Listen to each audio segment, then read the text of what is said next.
Kingdom Mindset Podcast is here now. Everybody make some noise. We back. Yeah. We back. All right now. So Kingdom Mindset Podcast is here. It's a podcast designed to help talk about topics related to faith and fitness. Today, we're going to talk about what it takes to stay sharp mentally, as well as building structure to your workout routine. Here before us, we have an amazing A-team featuring the one and only Josiah Shoebring, Joshua Lopez.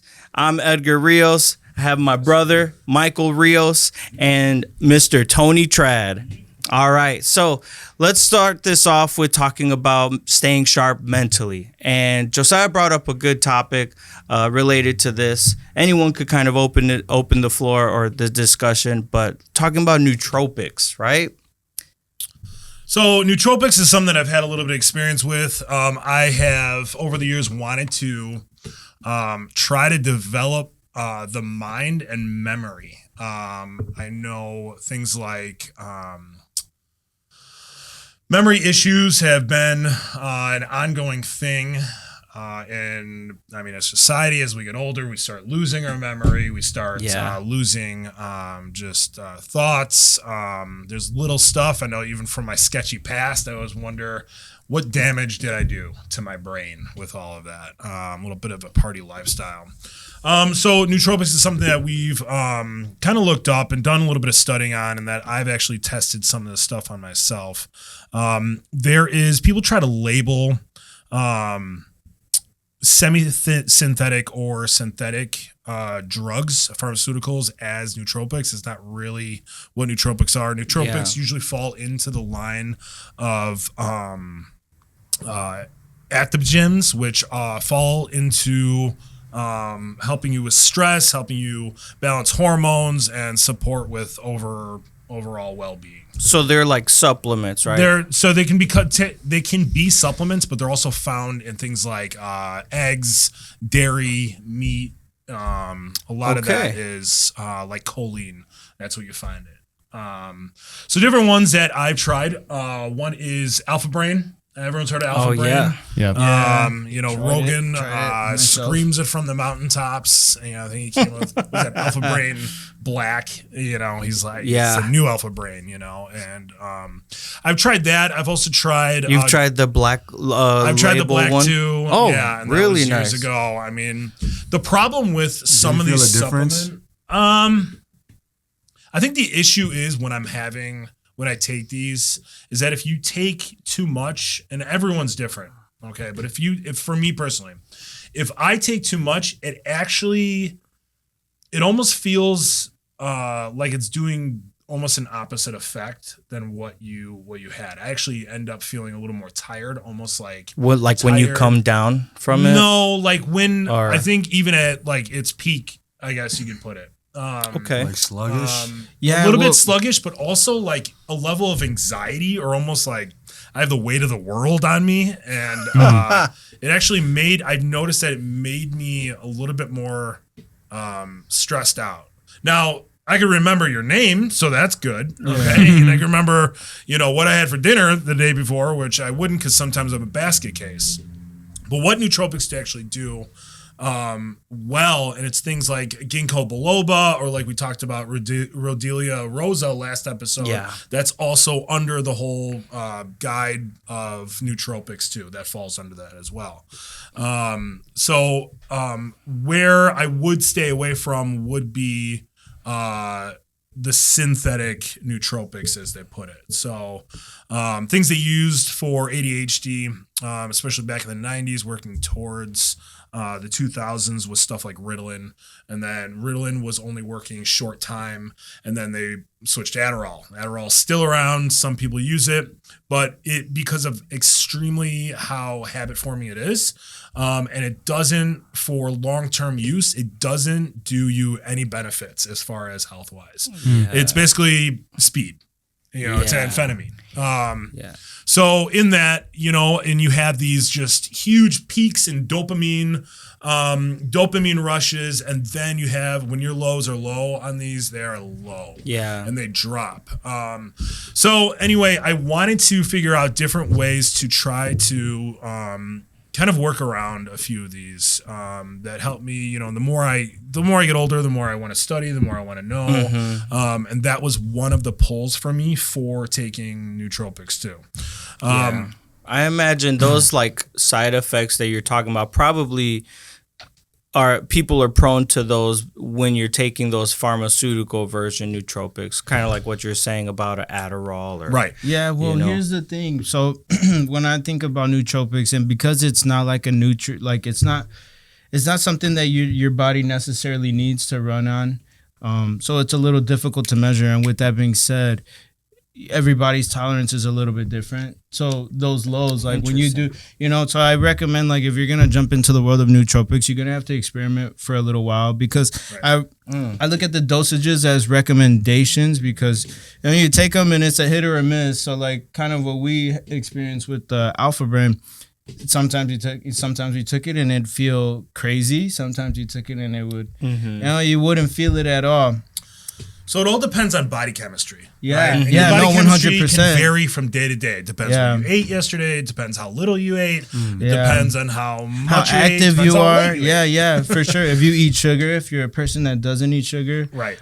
Even the fat, your fat can absorb certain things, and how much your body carries, the water that your body carries, like if you're hydrated, not hydrated, and even if you got rest and not rest. But dude, talking about those lows, man, I've definitely experienced that where I've overtaken and I've gotten anxious, and it does the reverse where I don't get the energy or the cognitive focus. I actually start to it almost like, dude, in a weird way, the way I kind of think of it is like the body goes into like a self-defense mechanism, and it's like, this is foreign, you don't feel right, so I'm gonna try to like make you go to sleep it off. I don't know if that's ever happened to you, but like that's how I feel. I get it. For example, like if I drink too much coffee, and then like, dude, I'm just like wired where I'm jittery, I got jello legs, I can't even, like, my breathing's off, like, dude, I'll little by little, it's funny because you take that much caffeine, you would think like, dude, you're wired, you're probably gonna stay up, but I don't know, I have this effect, I don't know if where it's like my body will do it intentionally to like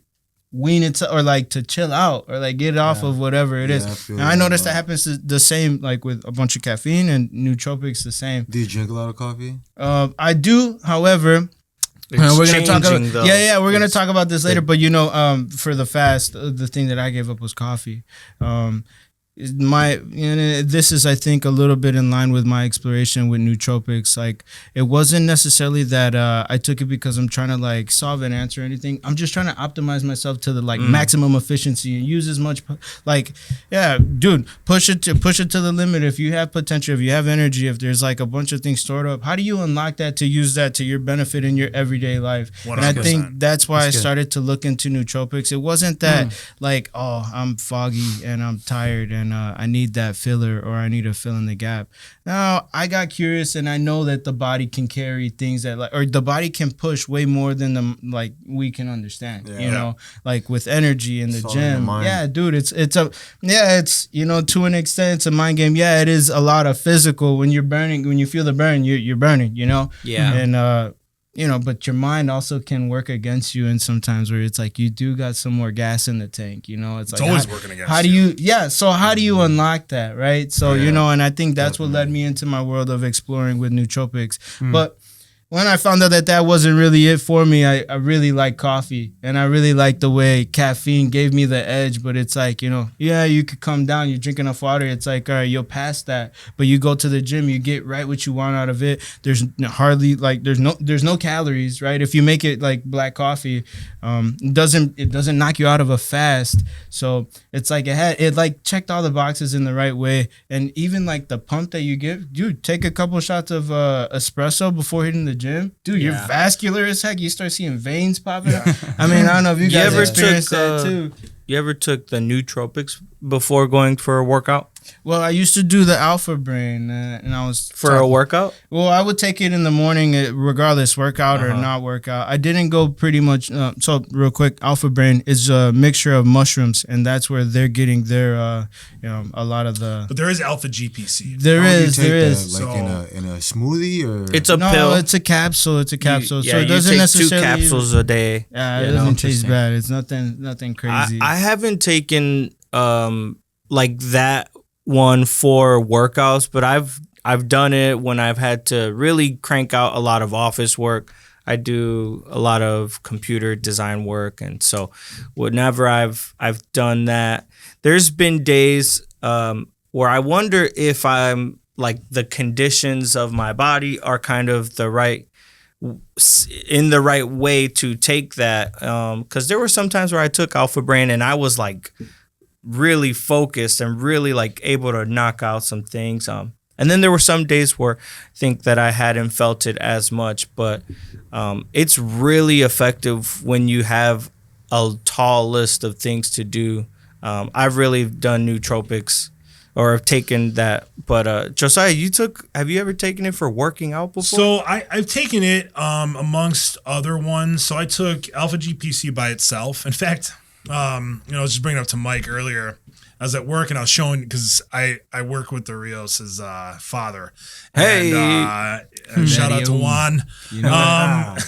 And one time I was taking Alpha GPC and I was talking to him about it. I'm like, dude, you should try it. It's actually good. It keeps you a little bit clear. And I was on a pretty low dose at the time, which is, I think I was taking 2, and I don't remember how many milligrams it was at the time. But I gave your dad one, and he's like, yeah, I'll try it. Your dad calls me, and it's like 6 at night or something like that, 6 p.m., and I was gone from work for a while. He's like, dude, what did you give me? I feel jacked. Dude, I can't stop. He's like, dude, it's going bananas. Hey. And now, certain people are more sensitive to supplements, and your dad even said that. Like, if he takes ibuprofen and Tylenol, he doesn't take like 2, like the recommended dose. He might take 1, right? Like, and he's not exactly, a giant of a man himself, right? Like, so any supplements that he had, he did mention he's pretty sensitive to it. I'm just like, yeah, you'll be fine. And then when he calls me later on and he's freaking out over it, I'm just like, I don't know what to tell you, man. You took half of what I was taking, Yeah. So no, this is kind of why I was saying I think it's good to experiment and find out that level of what your body can take and like what it can handle. Like I said, nootropics isn't something that your body necessarily needs to run on. So there is no true measurement, right? So you can't put a number on this and say, oh yeah, your body's gonna work at the optimum speed. Well, that's the thing about pharmacology too. Well, and even in prescription medications. So the milligrams isn't 100%. Yeah, I agree with that. But when you're talking about like supplements, for example, like magnesium, those are things like or zinc and things like that, vitamin D, things that you can measure. Nootropics, it's like there's a level of discovery that you need to go through, and it's similar to that with caffeine in regard. It's a little bit different. Nootropics is very different than, but I mean like trace minerals. No, totally 100%. But I think can easily be, I guess, grouped. I mean, if you're not educated or if you don't have enough knowledge in that regard. There's more of a safety net with something that is a little bit more, I guess, more natural, that hasn't been condensed into, a pill form or, if I'm eating tons of, just like we talked about creatine, right? Like it's in meat, right? But it's like the amount of meat that you would get in just like 5 grams of creatine, which is like the recommended dose of creatine. I got to eat, a fair amount of meat, so there is that, what I end up finding, after going through a few different brands and a few different things and kind of using myself as a guinea pig, which unfortunately I've always done, and haven't always seen the benefits of that, in BC life. I think that one of the things that I did find, I started doing research on lion's mane mushroom. And the benefits from mushrooms in general, I mean, that could be a show in itself. And I'm not talking psychedelic mushrooms. So that's a whole different animal that I'm not going to open up. I like that protein that you take. Like that same brand. No, this is different. I mean, they have lion's mane mushroom. You can come in powder form. Gia, which also makes Rhodelia rosa, they also have that in pill form. Which the powder I was actually putting in my coffee. So I'm making my coffee in the morning, and then I'd scoop the powder in there. The only thing is like the taste isn't the best on the powder. So it's like, and a lot of supplements aren't, and that's why they actually put it in pill form. Including even like the dried organs. That's better in pill form than eating, an ounce or two of raw liver every day. Dude, liver in general, so- cooked or raw. Wow. Dude, it's pretty bad. The texture is bad. Oh my So, and I want to get into that on an episode too, where When we try some live. where we actually try. I've actually never never had any of that. So And then we do. that would Oh, be dude, the it first would be one. I'm excited for Tony to puke we all can- over the table. Then we can pass around the smelling salt. No, not again. Take a shot. We call that a carnivore sailor shot. Shot of liver, and then follow it up with some smelling salts. It's the new Chicago I handshake. fell to my knees on that. The new Chicago handshake. Flashback. That was crazy. But so I think going back to lion's mane mushroom, what I started seeing was that I didn't feel anxiety from it. I noticed if I, even if I took too much, it wasn't like it was alpha GPC, where you would feel that weight of the world. You feel almost depressed for no reason, and you're just off that day. It'd be like, all right, some days I felt it a little more stronger than others, but that was it. Yeah. And I tried both. So I tried the powder form, and then I tried taking pill form. Now, some of the testing that I do on myself was I literally go through a process, and I'm not a scientist. I just like to pretend that I am when I'm doing this stuff. But I actually took a month off to try to see if it wasn't like placebo, right? So I tried. I tried. I'm like, okay, is this really working? Because it's one of those things where it's like, okay, where it helps, it's not on a major level, but almost like a micro level. Like it's really subtle. Like, Yep. I'll remember my keys more often, or Yeah. I remember that dude's name, or something that's at the tip of your tongue, and you're like, oh, what is that? Especially when you have a lot that you're thinking about, and you have like work, you're studying, and you got to think about whatever your wife needs at home, and You or can the keep stresses track in of your life. things, This yeah. is like it just kind of brings it to the table a little bit better than without it. Like Josh, you Got totally it. benefit from it. Speaking No, of no, that, this would and be that's perfect for you. I would suggest taking that, and then but I think maybe the pill form's better, Yeah. because it's more controlled and it is already divided up for you. With the scoop, just like anything, like creatine, it's like you're putting in 5 milligrams, you're like, more. Yeah, with this, Little. it's like, okay, so I have a supplement, you do want to go third. We talked about supplements and what makes them a good supplement, third-party testing. I think GIA, G-I-A or G-A-I. And what's the best resource to get all these things? Online, at Costco? Yeah. I mean, like, GNC? obviously, Well, Amazon has Costco, most of the if stuff. you, but- Costco's actually been stepping it up lately, but that's more on the food regard. But I would Yeah. recommend online. To be honest. And I would say one way to really help guide your search to your question is probably to really focus on nootropics that are natural or like organic or herbal based. So like it kind of is a little technical on like reading the ingredients label, but there's some brands that really will market their product being natural or like those mushroom based. You never want to go into that you anything want blind that. anyway. And just like food, right? Like we're going to leave you should be reading your labels on food too. Okay. Yeah. People are like, even down to seasonings, man. Like people will, they'll read a seasoning label or they'll read a seasoning. It'll be like Cajun seasoning, right? But there's tons of salt. And then you start seeing like, why is there Maltodextrin. canola? Yeah. Why is there canola oil Yeah. in this? There's Wow, actually that's seed oils interesting. in dried seasoning. But the same go for when you are looking into something where you want to better yourself, right? Yeah. And we're looking for what God gave us, right? Not something that's always done in a lab. On the healthier side, that's one thing. I drink, coffees that are lab tested for mold. Okay. That's different than creating something that's originally from nature and making it semi-synthetic or synthetic, So you're reading your labels, you're doing research, and it's like, dude, just because you see a big name clearly the FDA does not care about us, okay?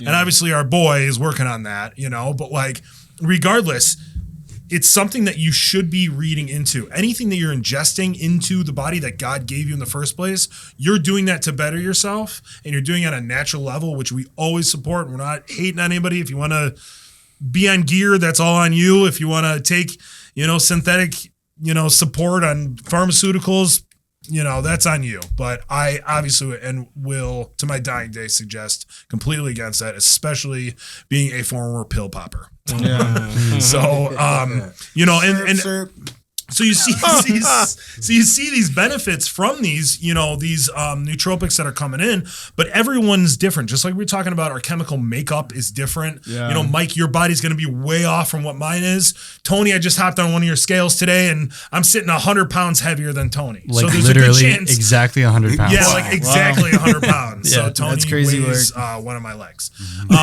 So but that, given that, is like, okay, well, what Tony takes is obviously going to be, and then he might actually consume less calories in a day too. So also, am I taking this with food? That is a big deal, because you could also mess your stomach up. A lot of these things will actually eat at the lining of your stomach, and even some natural things that are from nature too. Okay, if you don't eat for 24 hours and you decide to consume a glass of orange juice, that's in nature too. But the acids from the orange juice might tear you up a little bit.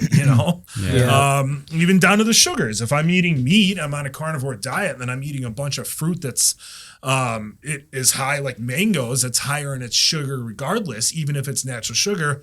I'm going to be in the bathroom the whole next day if I have too much, that's just, it's how our bodies work with this. So it's about playing around a little bit with all of these with all of these things. So you would say, on top of playing around, is you have to also be consistent in your diet, in your health, extremely mindful all the way across the board. Because if you're not, then you're not going to be able to get accurate results. Correct. And I think you want to be able to, for example, you kind of alluded to this, but you're trying to like enhance or better yourself. The thing is, what people have to realize is, like, you're not trying to solve a problem. Like, you're not supposed to take nootropics because you're trying to solve problems.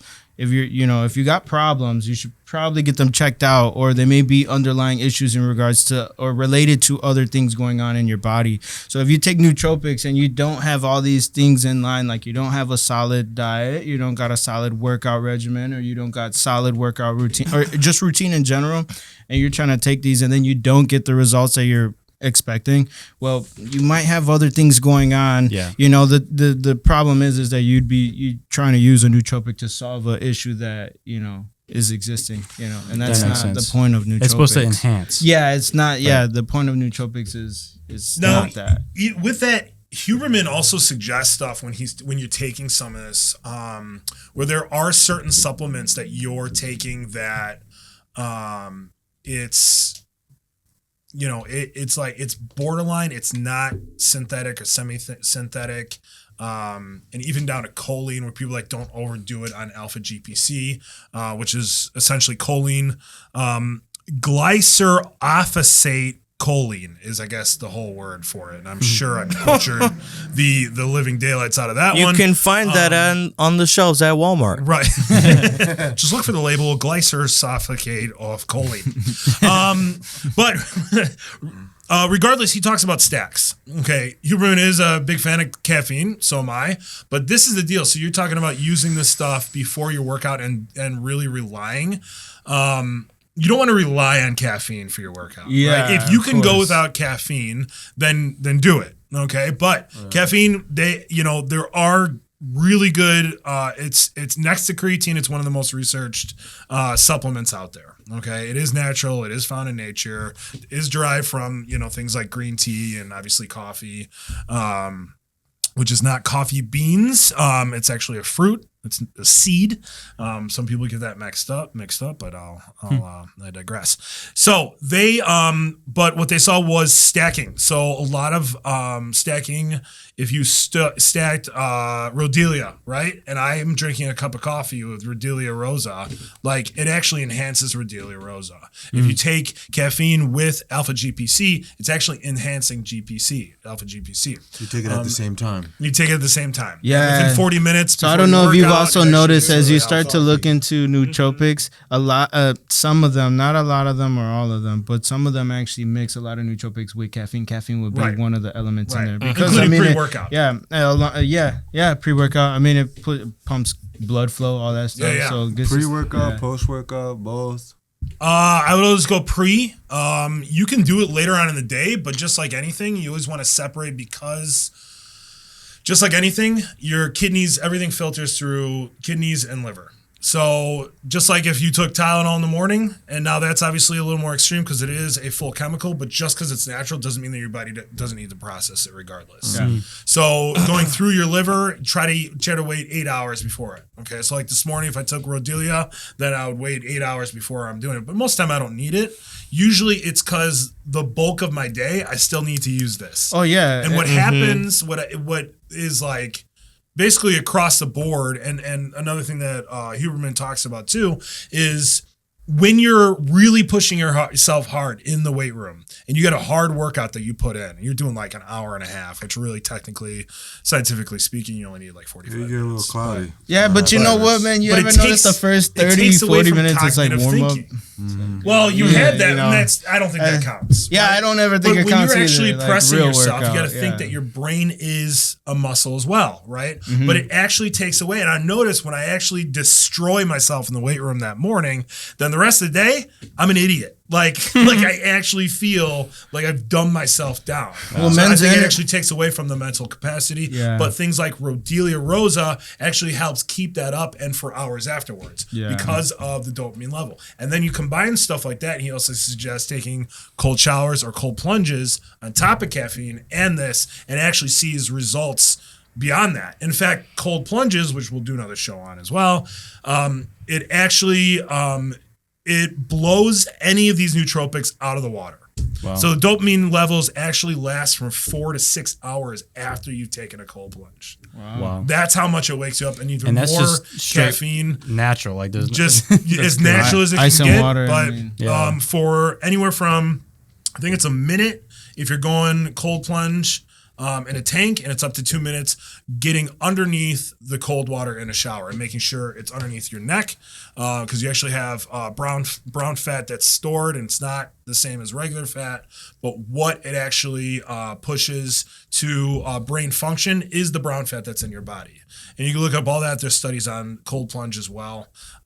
You will have, just like anything, people that challenge cold plunge. And I don't want to get too crazy on cold plunge right now because it could be another episode. Yeah. But all that to say, and without getting lost in my own thoughts, the cold plunge probably is better than all these nootropics. So Really? Yeah.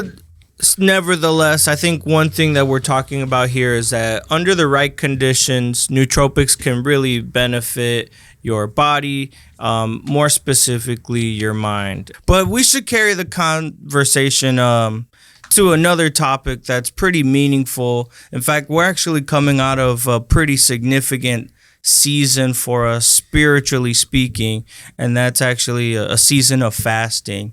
And that's something that really kind of relates with sharpening your mind, but more than that, it even starts to condition your spirit, and that's a huge element for us. So, Josh, what was or what can you speak on? With this season of fasting, from your perspective, it was something that our whole church has kind of embarked on, but I would love to hear your thoughts on this season of fasting that we kind of just came out of together. Your dad yesterday, he's like, man, because he saw me in the kitchen like about I don't know how many times. He's like, man, if eating food was your job, you'd be the CEO. I was like, yo. Dude, you're the only guy I know that actually moans when he eats. He's sitting there. In the family. We'll go out to eat, and he'll be there in the restaurant, and like I'll be talking. The let's say we're chicken going out with strips. Dennis or something, and we're going out to eat, and he'll be like, I'm like, Yo, you know who's a savage? Marlon is a savage too. oh yeah, Marlon, dude, Marlon's on that same. Marlon can breathe food. Dude, it's Guatemalan. Marlon's Guatemalan. Maybe it's a Guatemalan thing, bro.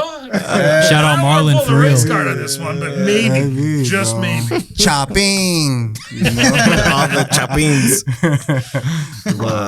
But yeah, back to the fasting though. So, but yeah, man, fasting, I believe is something to just get in tune spiritually, physically, emotionally, mentally. You want to just block out anything that's hindering you, that's distracting you.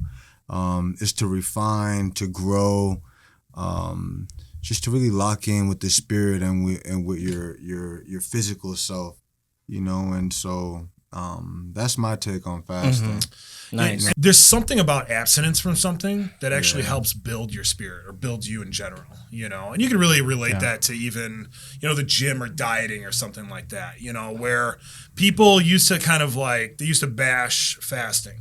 Okay, but the more research actually started doing in fasting, and it's actually healthy. Yep. You know, you're actually, as far as food goes, you're actually detoxing your body. You're getting rid of, I think they said that you're getting rid of like zombie cells, as they call them, and you're revamping the mitochondria that's in those cells to actually perform better in your overall wellness. So it resets gut health. It actually resets your mind. You're hyper focused on more things when you are fasting, and obviously up to a certain point. But if you're doing it right, you know, one of the things that I actually found in fasting too. So my thing was I don't eat a lot of sugars, but the ones that I do are like dried mangoes. Right? I don't know if you guys have had those dried mangoes from Costco. I love those. Which so are much. like, dude, they're like crack. They might as well be candy. They're so good. 5 booms. I can eat a whole package. What happens when you're drying fruit is that all those sugars that are already automatically in a regular mango, they're actually concentrated in those. Nice. So it's like when I'm like, oh, what should I fast? And I'm watching a movie and I'm like eating. I got those huge bags from Costco in front of me, and I'm like, wait. I'm halfway through the bag. Yeah, I've be just been careful, eating, man. I'm like, oh snap! And the next day, I'm like and with the bag in the bathroom, and I'll save you the details, but like in the bathroom the whole next day, right? So I'm thinking through this, and I'm like, okay, I did that, and I usually would do a little bit of honey, you know, once in a while too, and those are my 2 sweets. But those are like, I've made those my go-to. Yeah. Okay, so that's what I decided to fast from in this. Now, to Josh's point, you start seeing the benefits from the fast on like multi-level surface across the board, right? So I saw that, and then I'm like, wait a second. I actually started dropping weight. And you're like, dude, how much of that were you eating? But that's how bad, like, just even natural sugars can be for you, where you're just like, man, I'm actually tightening up. And I'm like, there are those abs. I see them now. That's amazing, you know? So, you know, but one of the things that I know when you are craving that, and one of the key things during the fast for spiritual reasons, is that when I'm craving that one thing that I always have, whether it's pancakes, mangoes, social media, it's like that is the time that I know to just buckle down and pray, right? Because that actually gives me a sign to say, okay, wait, this is a good time to dive in with the Lord. Right. And then when you're hyper focusing on Him and on the spiritual side of that, then you're like, okay, well, this is why it's good to fast, you know? And then you start really, it starts drawing you closer to the Lord. And you start seeing that. The other thing that I think I've seen too, and I've, you know, been with our church for a number of years where I've watched people fast too. Weird things happen when people are fasting. Like people get challenged, whether it's their family members or bad things happening, even around the church. Ceiling starts falling in. We start getting flooding. A bunch of stuff around the church starts going crazy. And that's just on our level as far as, you know, seeing that from like a facility side or whatever. Right. But you see that even with family members, people getting sick, everything else. The enemy hates fasting. So what do? Maybe we should do it more often. Right. So that's the side that I started seeing just as far as my end goes. It's like as soon as I start fasting, it's like people are just offering me free pancakes, bro. Right. That always happens. Every time you fast. Everyone wants a potluck. Everyone wants like barbecue. And I'm fasting. Like, I can't have this. But it's like, how can I say no? Okay. This is the same theory as drinking. When you stop drinking, and I wasn't like I was definitely a drinker, but you know, people like, people that haven't heard from years when I quit all that stuff came out of the woodwork, and they're like, dude, let's go to a pub, let's do this. I'm like, what are you talking about? Like, it's because I made a new life for myself. The enemy watches all this stuff, and he's like, all right, we'll try this. You know. It's like when you well, for me, it happened a lot in my beginning stages of me converting over to surrendering to the Lord. And bro, like I was getting tossed everything. I was just like getting tossed free bud. Couldn't like find marijuana. Drugs when you're trying to find them, and then when you're not, they're like, hey, here's some drugs. Right. Take it free. It was crazy to me, bro. And like, you know, girls that are playing hard to get were all just throwing themselves. You know, so it's like, what is going on here? Everything is spiritual though, you know? And so we battle not against flesh and blood, but against the principalities. Right. Exactly. You know, you just have to rely on the Lord. Yeah, I mean, you know, kind of like what you're talking about actually makes me think of Jesus. You know, like you just came to Christ, and then it was immediately after that you get smacked with all these challenges, and it's such a profound spiritual moment. But even after that, you can experience these episodes of temptation and these battles, and it's similar. Like Jesus, right after he was baptized, he was tempted in the wilderness, Right. You know, and but overall, you know, this topic is incredibly spiritual. There's a lot of real practical health benefits at the same time. But a verse that came to mind, I really want to read this for us all here. It comes in Romans chapter 8, and I believe this really resonates on the topic of fasting here. But it's Romans 8, verse 6, and it says, "The mind governed by the flesh is death, but the mind governed by the Spirit is life and peace." Right? And in this chapter, it's kind of talking about we are people who live by the Spirit and think by the Spirit, you know, and when you're fasting, you are conditioning your mind not to walk according to the flesh, you know, or think according to fleshly desires. To think in that way is essentially to be guided by your impulses. But fasting will, in a spiritual sense, targets the very thing you have an impulse towards and says, hey, I'm consecrating myself for the Lord in that way, you know? So that's an incredible way of staying sharp, and you do experience those physical benefits and spiritual benefits. Yeah. You know, It creates discipline too. Yeah, You know? discipline. There's a level of discipline that you have to have, especially when you hit a certain amount of days where you're looking at, and you put a time limit on it too. And it's like, actually, this is pushing past the 2 days of no mangoes, you know. But there is something Mangoes, to that. Josiah and mangoes. There is. There's definitely a level of It used to be the cookie dough, now it's dried mango. This So, guy. but I'm like, fast is over, and I'm like, you know what? I'm gonna keep it going. You know, Yeah. and you know, spring, summer's right around the corner. I've been in bulking season for a year and a half, so I think it's Hey, you ever feel like after you're fast? I gotta get back on it. I gotta fast again.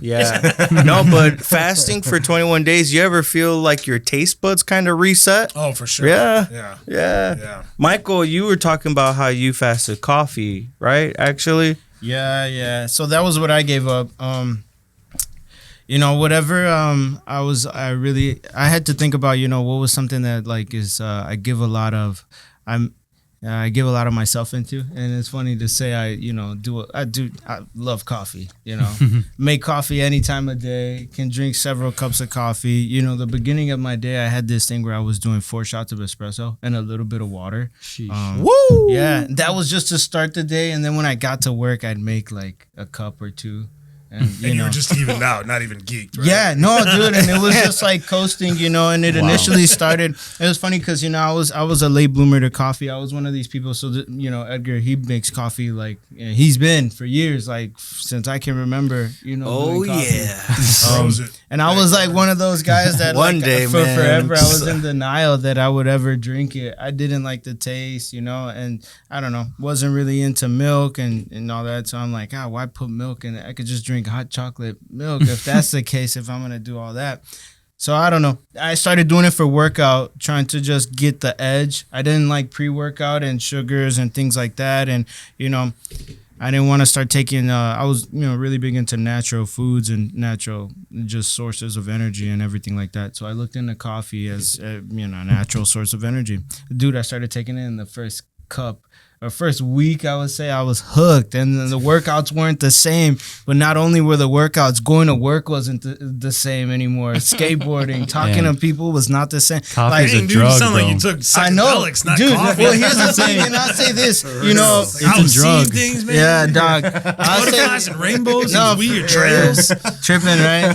Yeah, no, coffee's crazy, you know. I will say though, like before my early life and previous before all this, and I know you alluded to your what you were like before, but I felt like myself I had and I don't know, I think I was something that I told myself and I began to believe, but I felt like I had an addictive trait. So once I liked something, I would overdo it, and sometimes in some case, and that would be like, it didn't matter what it was, whether it was food or whether it was like a drug or something, or just were you doing like that something. in the past? Yeah. So that's what I'm saying. I was like that. And in some cases, I do think like that can linger. And I think I felt that way with coffee. I just liked it and I overdid it. And it was like, no one was going to tell you something about coffee. Coffee's not bad, right? Like coffee's something everybody drinks, right? And, so I supplemented a lot of my, habits or things that I, whatever with coffee. And because no one would tell me anything, no one viewed it as necessarily bad. It's easy to create a bad habit with coffee and use it as a crutch rather than,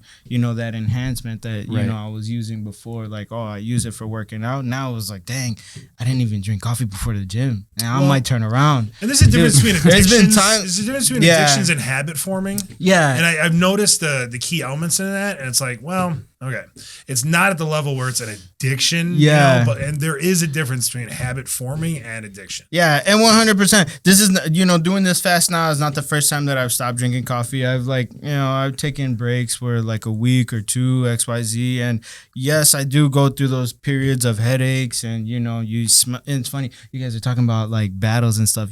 So the first like 3 days I had headaches and then nothing. The rest of the week went by, I was good. Second week went by, I was good. Dude, and then the last week on the fast, and I do AV, and my job was in this high rise in downtown, but the first floor right next to the entrance is a Starbucks. The hardest week out of all of the fast was the last week, and it was only because dude, it was a revolving door, and every time it was like each triangle in that door got it was a waft of coffee like trapped in each, so every time it spun, and coincidentally I'd be walking past on a spin, dude, and I just get a fresh burst of like, dang. Flash, like it was like, like flashbacks on the spot, dude. Josh knows. Yeah. Coffee, dude. Love it. Well, so now I'm drinking coffee again. But even, the first day that the fast was complete, I didn't drink coffee, and even now. Good job, bro. Yeah, well, I drank it the next day, and dude, made my hair stand up. The first cup, and I was like, I had not about any experience. You know what? Listen, I'm still tripping, bro. It was a dark roast. Literally. Not that blonde stuff. Not that bike roast. Not that McDonald's coffee. No, but I gave up coffee, man, and ultimately all that to say is, anything that you view on that type of pedestal or that it's got that type of control or whatever in your life, getting rid of that and like seeking the Lord in those times of where you feel like you need that or that was your crutch. Supplementing that with Christ as your crutch and replacing it with all that. Again, it taught me self-control again. It made me realize, like, pick my head up when I'm moving. Like, I don't need to be drinking coffee to get through the day. Fasting in general, I do intermittent fasting and I fast for 24 hours, 48 hours, pretty frequent and regularly. So I felt like if I were to give up food, it'd be a little cheating because easy is because I do this already. And for example, the last meal of my day is before 8. So I try to get it in by 7:30 before 8. And then the first time I'm eating in the day is like around 1. Potentially 2, and if I don't feel hungry, man, I don't eat till I get home sometimes, which is like 4:30 or So, and that's another thing when you start to fast like food, and this is not like on a religious thing, but you do build you build a tolerance to being hungry or to not having anything in your system. In some cases, you almost prefer it. I feel tighter. I feel a little bit more how do I say, like agile, not like aerodynamic. That's really interesting because I'm literally at the opposite right now. Oh, really? Because I'm doing 4 meals a day. Well, your fast was basmati rice. So No. It's not. It wasn't naan. I thought it was naan. Listen, I stopped the Minute Maid rice a long time ago. The hamburger No helper. That was right? that was purely like convenience, but I stopped that a while ago. Box That's rice. just straight But they trash. take Uncle Ben off the box. Like Aunt Jemima's I think gone. so. Yeah, I yo, think so, bogus, man. It's eh? all right. I think You know my what's so boy's gonna funny bring about that? Yo, so I saw a photo of this guy where he still has the old Aunt Jemima, and he's pouring the new one into it. Yeah, I see Like that. he's like, I'm not. You can't take her away from me. No way, man. She Yo, came so- up with this. That's funny. I my was girl. watching this thing. I sent it to him not too long ago. It was on the World's Fair that was in Chicago, Oh, and it yeah. was talking about all the like amazing things. Like if you were there, what you would have caught. It was there was the first thing you guys said is like you would have caught axe by a young Harry Houdini. You would have caught the first brownie ever made. I didn't know that, but brownies are made in Chicago specifically for the World's Fair, Corn dogs. dude. Corn And dogs came up. or and hot dogs Jemima were was huge. there, and she was making pancakes apparently. She was actually looked at as like number one, a sweet woman, and the fact that she made certain things like pancakes and came up with like these certain breakfast items, Yeah. they were like giving her a service and honoring her in that. You know, and of course our society turns it around into making it something Yeah. Sure. crappy, you know, like it's just It's such a joke. that is one of the most interesting things to me Interesting. Yeah. about that time period is the world fairs. Yeah. And yeah. like even in this new administration, they're trying to go back and do that again, which is really exciting. Oh, Man, that would be crazy. Interesting. You know, with drones, AI, all this stuff. Man, It's, it's that would be a wild. crazy World's Fair. But you know what's also? I don't know. We do this every year, but we went to it, and I was like, man, this could be a World's Fair. C2E2. You know what that No, what's is? that? It's like we'll just quick sidebar on this. We won't dwell on this too much, but it's pretty much like Comic-Con, but a mixture of everything. So AI, video, gaming, Oh, like a total cosplay. dork conference. It's like yeah. But dude, hey, real talk, dude. Yo, we didn't dress up, but we went and we felt terrible that we were like the only guys that didn't dress up. That's from You feel- Star Wars, Yeah. Star Trek to furries. Yeah, Like, whatever. no, dude. Yeah, dude. Yeah. Literally everything under the sun. You know, you see Wow. some crazy. That's yeah. got to be some weird people. Oh, dude, it was Sorry, crazy. but listen, Oh, it was. I'm not yeah. dissing anyone. Everyone teach their own, but yeah, it's, Yeah. it's got to be I an mean- interesting world. No, yeah, it's cool. I recommend everybody go. I recommend everybody go. So, going back to that, the fasting. So you were mentioning that your body gets used to like intermittent fasting and like not necessarily needing like 3 meals a day. Yeah. I'm literally the opposite of that, where I'm craving so much food because I'm eating 4 meals a Yeah. day, and so I'm like almost always hungry. I can always eat Wow. something now. yeah. And what I did for fasting was actually skipping that 4th meal. And it was almost like I was only eating 2 meals a day is what it Yeah. really felt like. So skipping Second that one. breakfast. Yeah. Yeah. But it was Brunch. like I really felt my body almost like over the course of the 21 days that we did, I felt my body readjusting back to the 3 meals a day. And then now I'm in the process of building back up the habit of eating 4 meals a day again. Yeah. So like it's very interesting in that, and that's I really understood what you were saying when you were saying that. Yeah. No, I think it's really cool how like you can play with the body in that sense and it'll start to adapt. You know, for you. It'll For start sure. to, dude, It's so Like when cool. you're even on carnivore, for instance, like then the whole premise is, or a ketogenic diet, you're part of that diet or lifestyle. Like I don't call it a diet anymore. It's just a lifestyle. 'Cause it's just what I Yeah. do, just like you're talking about, fasting. There's actually a point in my day, especially if I'm going 24-hour fast, right?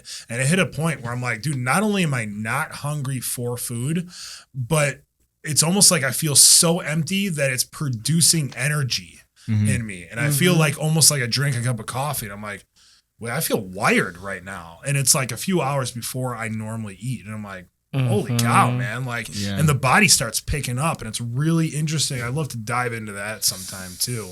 But that, and I was afraid of that too. So now going do that into- and then drink coffee fasted. oh yeah, I forget about that. Oh, dude. oh yeah. When I I finally could start run doing through that, a though, wall. I'm not drinking coffee at that time of day. So let's say I get home and I'm doing a 24-hour fast, and let's say like 6:30, okay, and then like I'll eat right before I go to bed. 'Cause soon after that, I'm like hitting the hay. you know, like, and I'll sleep like a baby if I eat. They'll be like, oh, I don't eat before I go to bed. Listen, I sleep awesome. You But know if I'm what? intermittent fasting, then half my fast, I'm taking 8 hours Yeah. and I'm sleeping during half my fast. You So know, and, it's great. And I think, so I also heard this too. It doesn't necessarily matter when you eat. So your body will do the same thing with food, regardless if you're sleeping or eating. The difference is that when you're awake and you're eating, you give your body the opportunity to potentially burn those calories Sure. and a lot of what you just ate. So Yeah. if you're Interesting. stagnant laying down, I mean, there is you will, all right, when you sleep, you do burn calories. I mean, it's like,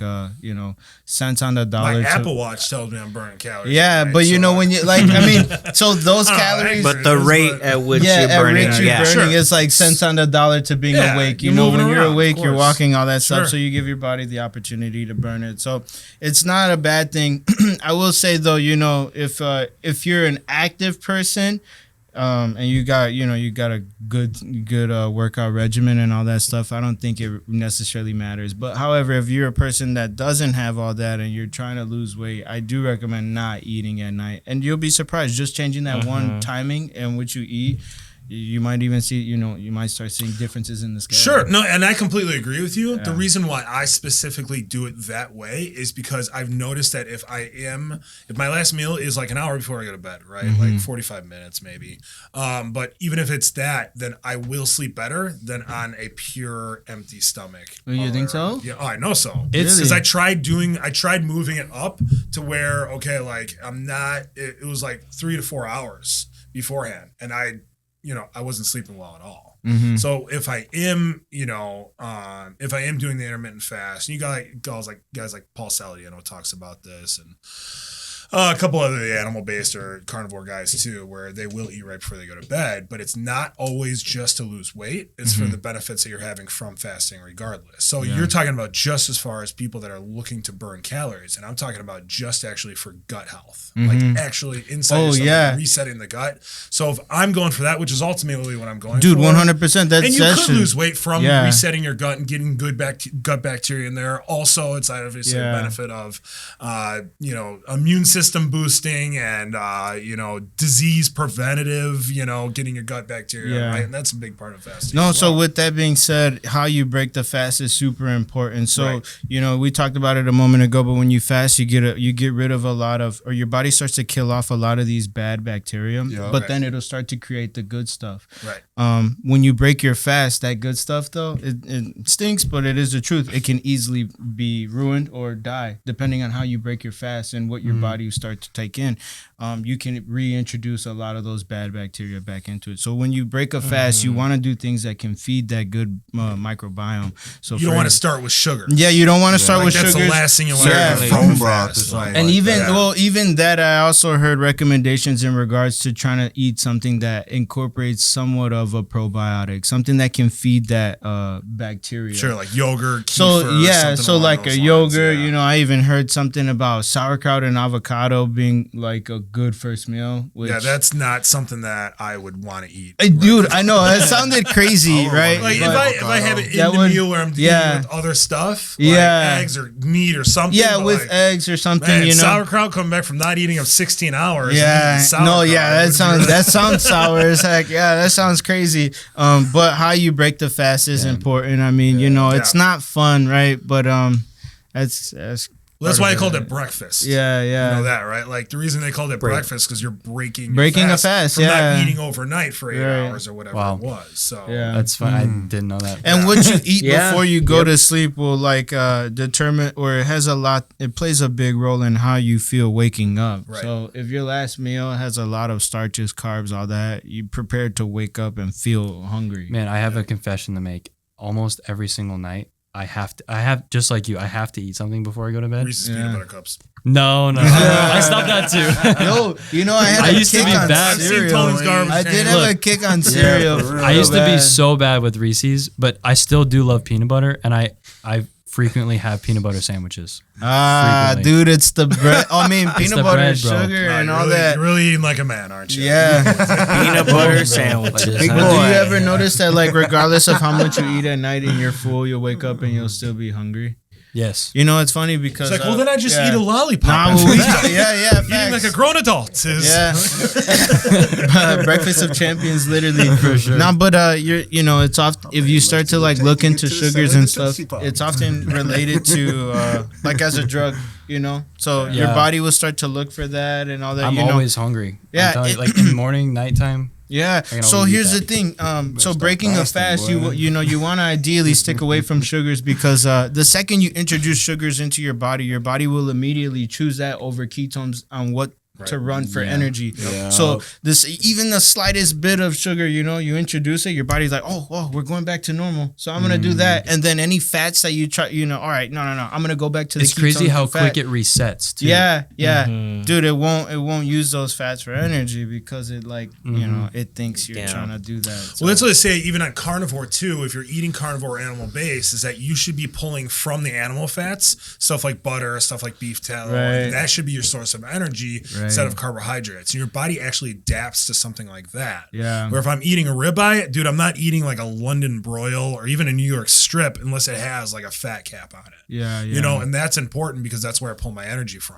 Mm-hmm. You know, so if I'm eating that versus if I'm introducing sugars to my diet, dude, that's back to what you're saying, that's actually messing with my head too, because Yeah. it's opening up these huge neural pathways that I was on before, and then it's looking for that and craving that, you know, Yeah. versus eating out of efficiency and depending on that food source. Yeah, then Can't your depend on sugar. your body will start to do what you don't want it to do with the things you want it to do. For example, you want it to run on the fats, you want it to Right. use them properly, store it for energy, but it won't do that if you start introducing sugars. Right. You'll You'll stop craving food as bad on a ketogenic diet because it's more depending on the efficiency of food than just craving the things Yeah. that what the FDA doesn't care about is allowing this junk in our food Yeah. to take place. You know, Yeah. cereals growing up, I mean, all the garbage that we were consuming even as kids or what they're even feeding them now, it's just like, dude, they've actually taken, and we can get into this another episode too, because we got a couple more things we want to discuss, but they've actually taken the same scientists that worked for Philip Morris that worked on cigarettes.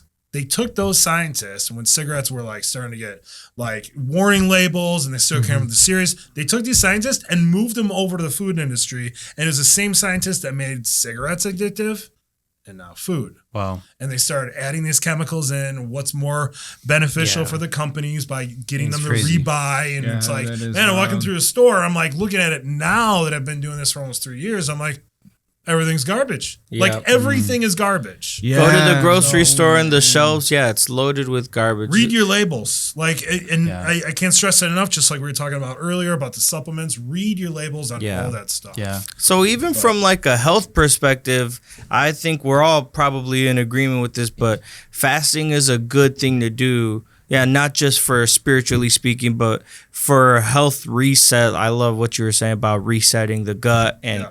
you know, but I've heard incredible stories of a lot of things healing, your immune system healing, you've mentioned, but people's skin healing and even people's eyesight kind Wow. of healing, all from fasting. And your body goes into that healing state, which is called autophagy. You know, it's something that you can hit after 18 to after 24 hours. You know, your body can start to transition to that healing state, you know, and fasting is kind of like something, in essence, when you're talking about it from a health perspective, it adds structure. It adds structure to your Discipline, health yeah. life, fitness life, in a more neutral way or a more scientific and health way. Fasting, I've also heard it called time restricted eating, you know, so Sure. Yeah. eating at a certain time of day and not eating at a certain time of day, you know. But what are some other ways you guys feel like you've added structure to your health life or workout routines? Yeah. I actually wanted to say something real quick Oh. with fasting. Sure. Because we talked all about mainly like foods and like the body. But then there's also this idea of like mentally taking in like your mental fast. And what I mean by Oh, that yeah, is yeah. like I'm going to use the example of like social media, for example. We talked about like dopamine and how quickly the body will just react to sugars.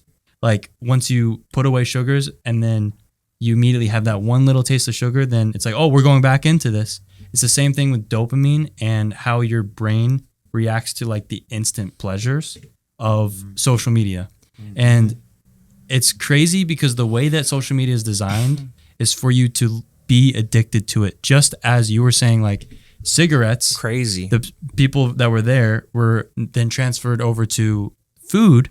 It's very like, if you look at them as a company, like Instagram, it's a company. They want people on their platform because that's how you make money. That's a business. So in that, they're going to design it. TikTok's the main one where they really solidified the addictiveness of just the continuous like scrolling up and down, dopamine hit every single time you hit it. But you can actually train your brain very similar to with food to get dopamine outside of instant gratification on social media as well. Unless you're watching Kingdom Mindset podcast reels. Yes. That is the only time that I would say it's okay. Stay on the socials. Almost cut you off earlier to say that, but Yeah. I figure you were getting around to it, so let me just wait. Right. Wow. But it's very interesting. I mean, I've That's had to real. go through that process. Like there's a long time where I literally had to just delete all social medias for like over a year and a half and reset my brain to not be craving. Like I would wake up and then instantly go to my phone and have to be like on Instagram or something. Like just naturally do that. Man. And I've Your thumb finds a way to Yeah, the app, right? but- You're like, I'll be sleeping and my thumb's just going like this. Like yeah. it's so that's another thing too. I know a lot of people will fast food. That's like the main thing, but then I know other people will also fast like social media, for example, which is fantastic in its own right because you're also training your brain to get dopamine from natural occurring things. Like go take a walk outside. Real life. Yeah, from life. You know, I was actually, and I'll use Josh, throw him under the bus, where we would be having a conversation and Josh would be sending me reels while I'm in front of him having a conversation. And I look down at my phone and be like, dude, did you just send me a reel? I'm talking to you about He's something. like, yeah, right in front of me. I'm like, yeah, bro. Unbelievable. Like, that's two things. One, you have an addiction problem, okay? And two, you're not paying attention to what I'm saying at all. So that's cool. You'd be like, no, I'm what? multitasking, What? bro. Yeah, Yeah. multitasking. Yeah. But the thing is with that though, is the way that you train your brain is, at least for me, was in the physical. Like I had to, okay, if I'm not going to be on my phone, then Read a book. Yeah, I'm going to read a book. I'm going to read a physical book. I'm going to have my physical Bible here. That's great. And I couldn't even read the Bible on my phone because then I would be tempted to go to a different app than the Bible app. So I would have to literally throw my phone in a different room and be on a physical Bible. Yeah. And then almost like it sounds like I have like, it's like a literal addiction is what it is. Similar to like how you were talking about how like, oh man, I didn't have my cup of coffee. I'm about to go back and get that before I go to the gym. It's like, oh, I didn't scroll for 15 minutes. Like what's happening? Did I miss a notification? I had to turn notifications off. Like all You gotta that. do what you gotta do to succeed, bro. Yeah, because it's just a distraction is what it is. If you're stuck on that. Now there's a healthy balance, like scrolling on Instagram to watch reels for the Kingdom Mindset podcast. But outside of that, and I had to get the plug from you guys.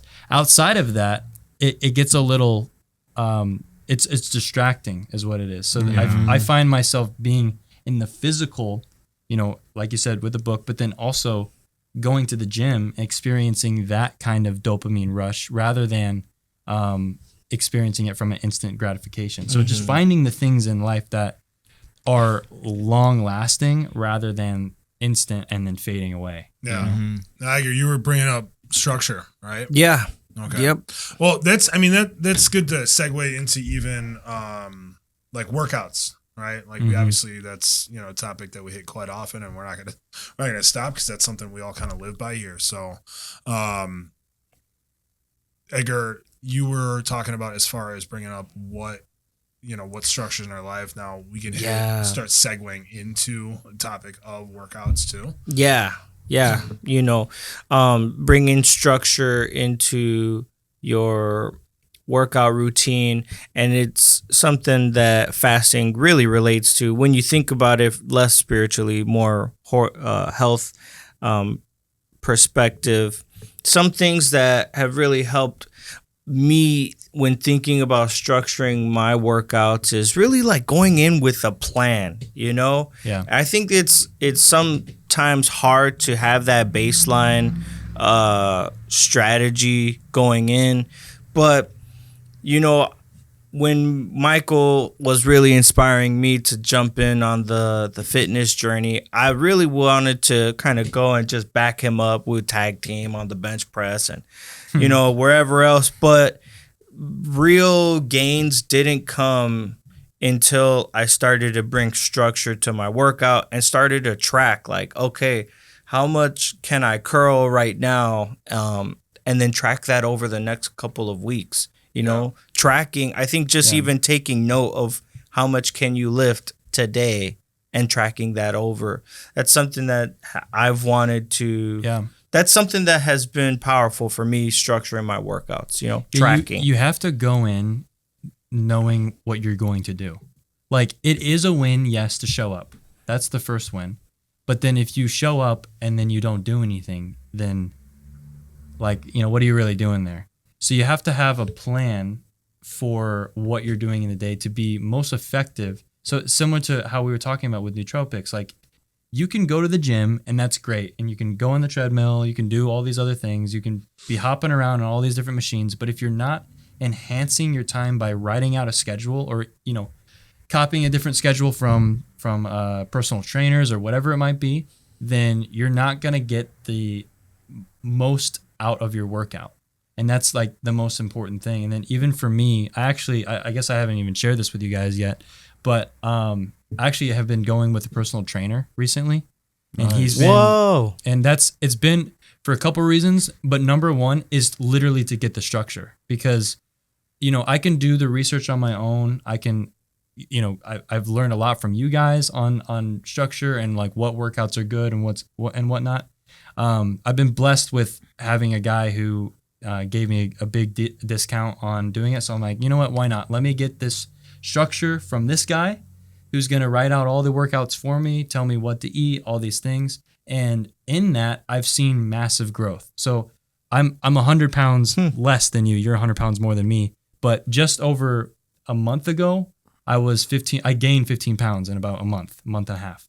And to me, that's crazy. Wow, like dude. The amount that I've gained. And then even with my time in the gym, the amount of weight that I can put up now because of that and is crazy. But it all goes back to the structure. And I really feel if I didn't have the structure, if I didn't write out the plans of like what I'm going to do each day that I'm in the gym, then I would not be seeing the results that I'm having right now.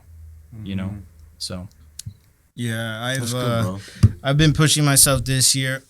I always felt like I was a person that had structure when it came to workouts. And I think the reason why I felt that way is because, you know, I go to the gym almost every day. You know, I got a couple of rest days, but I go in always kind of knowing like, all right, I'm going to hit back.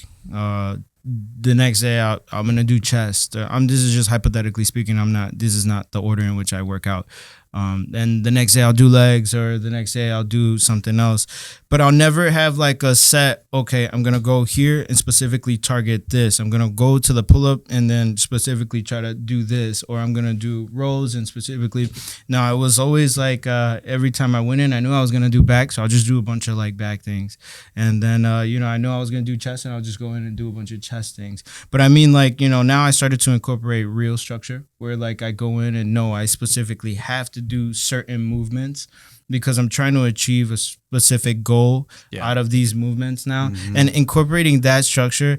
So I talked to you guys about it already not too long ago, but it's been buzzing around on the internet kind of recently. I guess Chris Bumstead had an interview and he just released his 8-day split.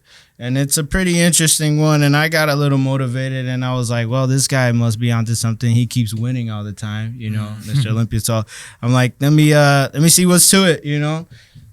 Super popular cat anyways. So I started to try it out. I'm like 2 weeks into the workout routine. Now this is an 8-day split, so there's 7 days in the week, right? But there's 8 days in this split, and what I told you guys what I really liked about it is coincidentally the same day that I want to do things is the same day the rest of the world wants to do things. I want to do chest on Monday. You know, I asked you guys when you guys did back, and I coincidentally did back on Tuesday too. This, you know what I'm saying? Yeah. So, but all because it's funny because it's like, yo, it's a small world. People tend to think alike. But with this 8-day split, eventually as the cycles keep continuing on, no day, you know, I won't be doing Monday. It won't always be chest day, you know. Eventually, you know, my Monday will end up being leg or back because of the way the cycle is it's just a day extra than a week. So, you know, I even said it too. I work out on the weekends, but eventually my rest day will end up falling on a weekend because of this cycle,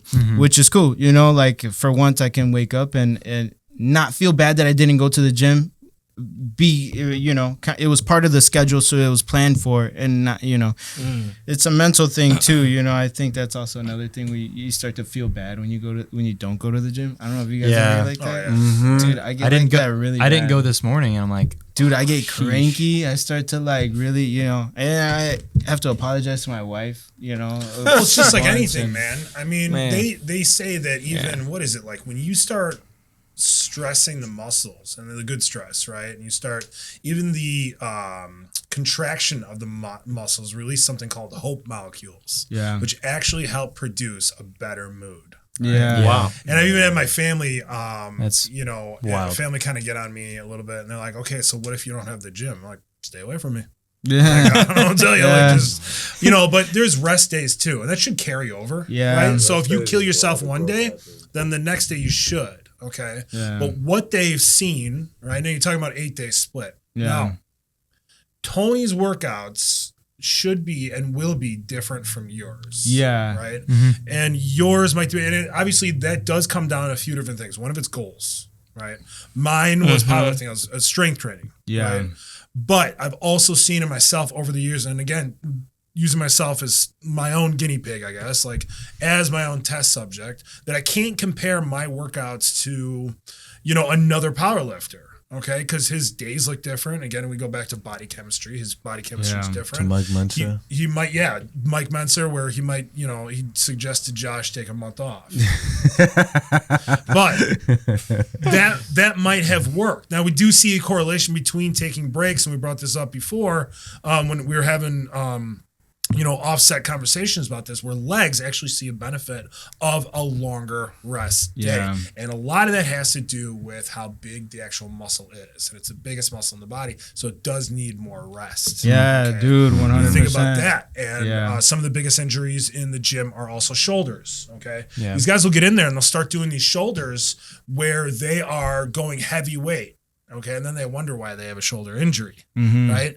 But what I learned from guys like Matt Wenning, for instance, man, he really walks you through. He does a Wenning workout or warm up too. He calls them Wenning warm ups. But basically, you're just going through a lot of repetitions on anything. Okay, so let me take face pulls, right? Like I was doing face pulls, and I'll do face pulls, and I'll do 30 face pulls at a lighter weight, and it'll actually bring me to a warm up where, okay, now I'm ready. Now there's also a lot of things you have to consider in that, which is also external rotation. Okay, and we're gonna get together with a guy that we actually went on the show, Mike Richer. He's a friend of ours with Rehab Lab, and he can speak more into this. But external rotation also with the same, where I want a little bit of pull on my push days, and I want a little bit of push on my pull days as well. Why? Because you're actually doing your joints a favor in that. So face pulls, I mean, I'll do face pulls no matter what I'm doing, but regardless, I'm always getting external rotation in. Yeah. Okay, but what we've like also learned about the face pulls. bodies as well is that it doesn't work on, it just doesn't just keep on going up, right? Yeah. What it does work in these waves. So if we looked at a graph and you saw what the body does, is that it goes up, it goes down, it goes up, it goes down. So what I started doing, where I saw more benefits out of, where I actually started gaining muscle and strength, was doing, and this is on strength training, right? I would go more of like kind of like a hit week, like high intensity training. We'll go lots of volume, low weight on that, or moderate weight. And then the next week, because I probably, crap myself out from that week, the next week I'm going to do maintenance. Yeah. Right. So I started doing maintenance where I'm just going the rotation of getting the shoulder in, right? So you're doing I'll do a ton of bands, for instance, Yeah. Or I'm actually going through the motion. Yeah. Now you got to leave pride at the door, especially if you're going to a corporate gym. You're leaving pride at the door. You shouldn't be doing that regardless. Yeah. But if I'm just going through the rotation, people are like, why is this guy just doing a bar with two 25-pound plates? Yeah. But it's like, listen, I am doing a lot of reps. Now, I'll be the first to admit sometimes I got to watch caffeine intake too when I'm going in there, because I probably won't do caffeine or a lot of caffeine on a maintenance day, because then I end up killing it and I end up destroying myself. But we're thinking about also central nervous system, and no one considers that. Yeah. And I was just talking to a guy today where he's like, man, I just feel so tired, man. I go in the works and I have the same routine every single week. You got to change Yeah, that now. no, for sure. So, like you said, the body moves in waves, and I noticed that myself. And I think incorporating this structure into my routine has kind of got me on the upward peak right now in the wave. Like I said, I never had the true structured plan where I was like, okay, I'm gonna hit this, and this. I knew I was gonna do back, and with that, like I would walk in, and I know there's like certain machines that I truly like, so I kind of tend to stick to those machines and then not do other things. I've actually switched from moving to just being, I guess, a power lifter and strength training to actually going towards more, I guess you can call it power building, which is actually, I think it was like famous in the 90s. So these guys switching back and forth. A lot of power lifters would start doing bodybuilding competitions, and some of the bodybuilders were trying out powerlifting. I think the powerlifters were more like Eddie Cohn was doing it, more successful in doing bodybuilding in the cut seasons. And that's what the powerlifters were starting to do. But the bodybuilders coming to powerlifting, they found a little more interesting, because they're so used to, not to bring up muscle memory again, but they're so used to the form and everything that they had, and they would work on more accessories, right? So even me right now, I am... all that to say, I'm leaning more towards, the building part and not body sculpting. So when it comes down to it, is like Bumstead's routine. He might be looking at like shoulder or like literally front delt. I'm lacking in, so I'm literally going to aim at front delt. Yeah. And I haven't taken a look at his routine, but you see it. And I've even actually, recently, shout out to Rockwell, awesome powerlifting gym, hands down. But for the sake of time and efficiency, I moved on to another gym that has more bodybuilding equipment in it. And I started seeing this stuff, and I'm like, these machines are actually pretty dope, where like a lot of powerlifters are like, they'll actually go in there, and most powerlifters hate accessories, dude. Like, I was a bit a fan of accessories, but that's just because I love working out in general. I always got hyped up about it no matter what. Same. So, but seeing these different machines is that, they have, stuff like the Viking press in there, or the guillotine, the leg machine that I think Josh loves that machine too. And they added that over America's too. But these gyms that I'm just like looking around, I'm like, dude, these are pretty dope It's like pieces the pendulum of equipment. squat. Yeah. Yeah. So, you start considering, moving into different, or having different movements that you're not, that I'm personally not used to. And I'm like, dang, dude, this is actually kicking my butt right now. Yeah, which is something that I really liked about it. I think day 6, if I remembered correctly, and we can share the photos of the workout routine for the day split. But day 6 is, I was telling you guys, it's a back and hamstring day. And I didn't realize until I went ahead and did the back and hamstring how much legs are incorporated, or, how much you use legs for stability, for strength, for force, for your push, and all that. It's you're thinking about the upper half of your body, but you're working out the lower. Thinking differently and supporting muscles. I think it is cool when you walk into a bodybuilding gym and you see all the machines that you're like, whoa, you can literally fine tune, where you feel like you're lacking. Every in regards to like, fiber. like in difference where it's a powerlifting gym where it's like, it's more about, lifting as much as possible. And it's like, okay, you're trying to work your front delt, but it's like, that I don't know how that like can, you can find the accommodation in a powerlifting gym. I guess like an incline bench press, sure, but We get incline bench. incline bench and stuff like that. Yeah, too, there's a lot of things you can do. But in regards to like like a bodybuilding gym where you find like machines that literally are only targeting that one, like, oh, you think you're lacking like right there? Okay, we've got a machine perfectly for that. You know what I mean? It's crazy. Where in regards to like a powerlifting gym, it's like, no, we got the incline bench and we got this. It's And like, monster truck tires. Yeah. It's, You know, like you actually get like more of a booster of your gains when you do upper and lower at the same time. So like if you work on your legs, Like you a do full squats, body workout? not I technically don't a like full full body. body workout either. Okay. I don't know. I feel like if you think about it, you talked about it, but the amount of time you truly need in the gym, and if you kind of look at that time, or if looking at most people's schedule in the world, anything kind of past an hour, I don't know how much free time people have to really give that much to the gym. So if you're gonna do a full body workout, in an hour, like, to really get the true benefit in like really any part of the body, I think it would require like, I don't know, how fast can you do like, all right, a couple sets on the arms, the chest, the abs, and then you go straight to legs. Like, I don't think you're giving the body part enough, the adequate amount of, time that it would need to grow. So that's kind of why I'm like indifferent about full body I think workouts. Personally, full body workouts for me are more to just energize me for the day. If it's like, facts. you know what I mean? Or maintenance, like or a maintenance day, like not necessarily. I used to do full bodies as like every workout would be a full body. Yeah. And I realized like either one, I'd be in the gym way too long, or two, I wouldn't feel like I'm activating the muscles properly. It's Or like too you much, leave and you dude. don't Yeah. feel You can't- like yeah. you don't That- feel a burn need in a necessarily anything. You almost Well, that's why they have splits. Yeah. You know what I'm saying? Like if I'm new to chest day, I'm not going to go tomorrow and do a shoulder day.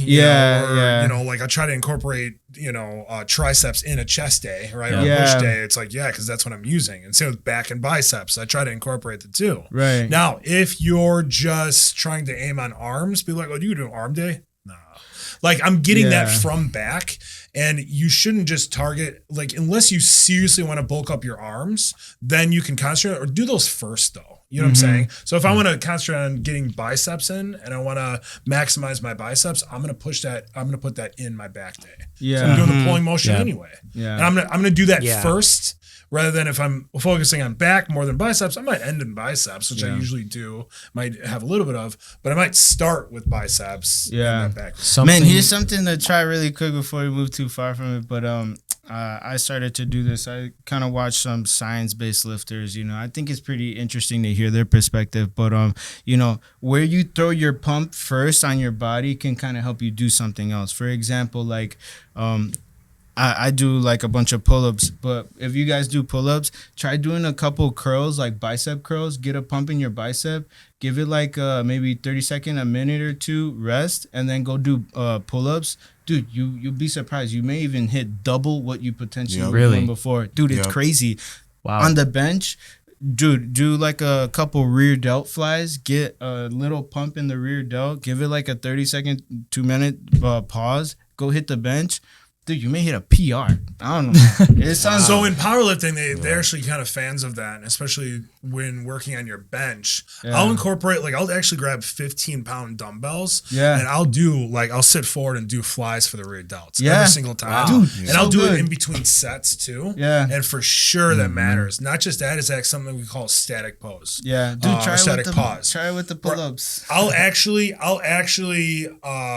put as much weight over the weight that I can actually bench, and I'll take it off the rack and just hold it there. Yeah, ISO and holds. and then Yeah. so and then you just re-rack it, and then you can start your routine of Yeah. when you're doing a bench. You'll find yourself actually growing. Yeah, That's so dude, awesome. I haven't hit like I've been doing that like at the end ISO holds that I found pretty good. I'm trying to work my way. I'd love to get up to 3 plates and sub Static bench. pose. Yeah, we so did- I'm did trying a to do couple that. different names for it. Isometric holds with like a like 3 plates or two and like 25 or You can do something. more. Yeah, I know, dude. I haven't been able to. Well, I don't have Don't a be so spotter, modest, dude. Mike. You know what Come it on. is that I don't go with a spotter, dude. And Yeah. I'm Scary. working out a lot by myself, and then you look around the gym and it's like there's women, and it's like who can I ask to spot? Oh, dude, then- trust me. If I'm you're going right. corporate, like it's all the time with that. And I'm like, man, I could probably be hitting PRs right now. Yeah, And you look around, you're like, frick, man. Even that time I went with Josh, and Josh was wanna like, push myself. I'm gonna do something else. This sucks, and then he walks away. But we won't talk about that. But regardless, that is the thing. That's why they actually say you actually benefit from having a workout partner, dude, 100%. And I'm a lone wolf, so it's really hard for me. 'cause Sometimes I'm they can like, drag you down though. They can. could. Yo, talking in you the have to- gym. you should go to the gym with someone that's better and stronger with you. Yeah. The only thing is, now what's that guy doing? Yeah. You know what I'm saying? So like I've done where I've brought guys and I've worked out with them, and they're like, their bench, my bench might be 100, 150 more pounds more than them. It's like, all right, now I'm switching it off. And then half my workout is just changing the re-racking weights. plates, Yeah. You know what I'm saying? That's But it's hard to funny. find that, you know what I'm saying? And that's Yeah. why it's like gyms, over at Rockwell, you have guys that are there that actually lift that much, or even, Lawrence, who can actually spot me because he knows what he's doing, number one. And number two, well, he owns the bench. So, that was nice that, yeah. for that benefit, but regardless, man, it's something, just like you should always be hanging around with people that are smarter and stronger and Yeah. better than you, because then if you're hanging around everyone that's kind of lower, or they don't have the same standards as you, then dude, you're only as good as the people you surround yourself with. Yeah. That's a good that's a good point that relates back to structure as well. You can glean off of good workout tips from a good workout partner. Yeah. I also like what Michael was saying too, as it relates to structure and workouts. I wouldn't necessarily, Michael basically has this workout plan, the Bumstead plan. And for those who are looking for a place to really start structuring your workout routine, buying a plan like that would be very beneficial. We've talked about a lot of great subjects today in this episode. And I'm wondering if one of us here, maybe Josiah, would you mind having or giving us a quick recap about what we've talked about on this episode? Yeah, absolutely. So benefits of nootropics, how they work, how they can benefit you cognitively thinking, also in and out of the gym, and even prolonging your day. We did talk about the benefits of fasting, spiritually, mentally, and physically, and follow that up with structure and our routines and what we each of us kind of focus on in the gym. I thought it was some great conversations too. A lot of these, it's awesome because they do segue into other podcasts that we should hit. We started on a muscle memory, which I think we could all look into, and also ice baths too, man. I think that's like a really good topic. And we could bring up as well. So yeah. Lots of great stuff to unpack. Everyone, thank you all for tuning in to Kingdom Mindset Podcast. Here we talk about various topics related to faith and fitness. So continue to watch our episodes and go on this fitness journey with us. We appreciate every one of you, and have a great rest of your life. Yay! All right.